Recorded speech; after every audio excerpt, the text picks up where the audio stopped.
Yes, ready? Start.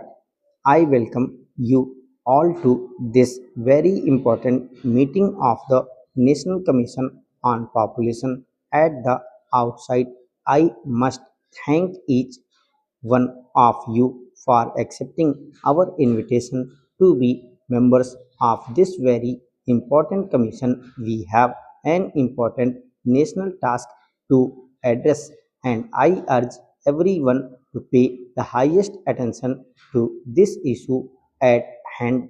One of the key challenges facing India today is stabilizing our population, a population which stood at 36 crores in 1951 is now around 120 crores. Current trends indicate that it is expected to touch 140 crores by 2026. By all estimates, we will end up as the world's most populated country in the next few decades.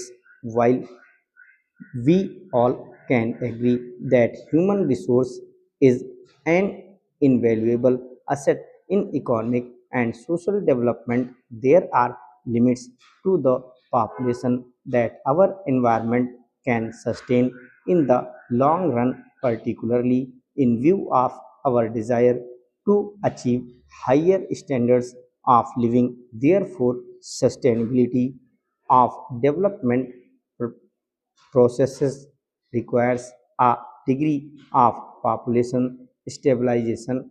However, we must not mistake population stabilization to be population control. There is widespread consensus that population stabilization entails a holistic, comprehensive approach towards education and healthcare, particularly of our women and children. Investment in comprehensive health care coupled with a wider development policy addressing the educational and economic needs of our population together with raising the social status of our women must be key to any population stabilization strategy. Improvement in health indicators must be understood to be interlinked with indicators for literacy, water supply, sanitation,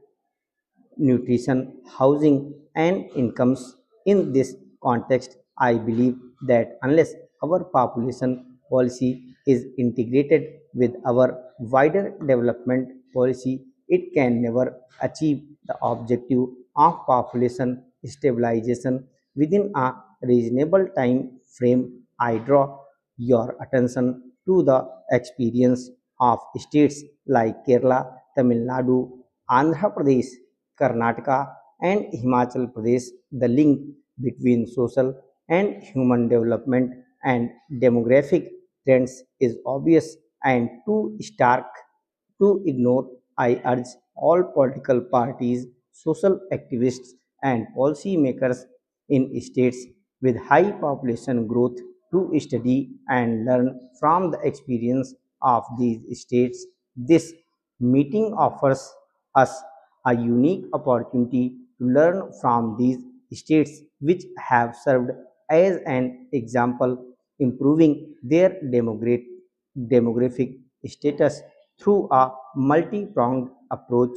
This approach has to be followed by followed for achieving our goal set future. There are three aspects of population policy that I wish to draw your attention to. In each of these three areas, we need a national political and social consensus to move forward. Such a consensus can be generated by the distinguished members of this August Commission. First, there has to be a concerted campaign focusing on issues relating to welfare of girls and young mothers. We need to invest in educating the girl child and improving her health and social status. We need to empower adolescent girls and young women so that they can make informed choices about their lives and the size of their families. This empowerment played a critical role in accelerating the demographic transition not just in states like Kerala and Tamil Nadu but across the world. Surveys indicate that even now, over half of our young women get married below the legal age of 18 years.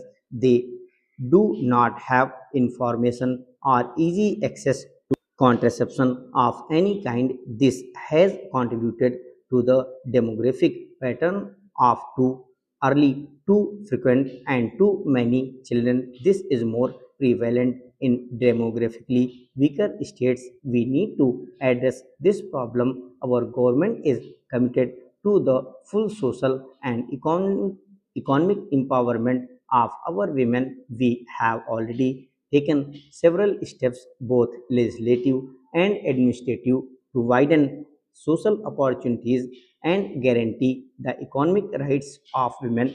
We are firm in our commitment to gender equality and women's empowerment. This is an important policy plank of our government. You should have no doubt about our commitment in this regard. We also need to understand the role played by families as an effective social safety net in a country where credible social safety nets are absent.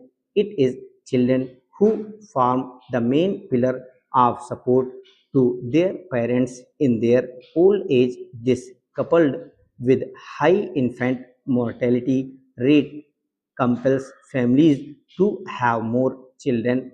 Having an effective old age care system along with a focused drive to reduce infant mortality will, I believe, reduce the incentives for having large families. Empowerment of women and a holistic approach to reproductive and child care will enable this to happen, and I would want greater attention to be paid to this aspect. Second, in addition to giving focused attention to the welfare of girl, child, and women, there has to be a concerted campaign to improve the health and educational status of the entire population in general. This is particularly important in the less developed regions of our country. While regional imbalances are inherent to large continental countries, in our case, the less developmental regions also happen to be more densely populated and are critical determinants of the overall demographic status of our country.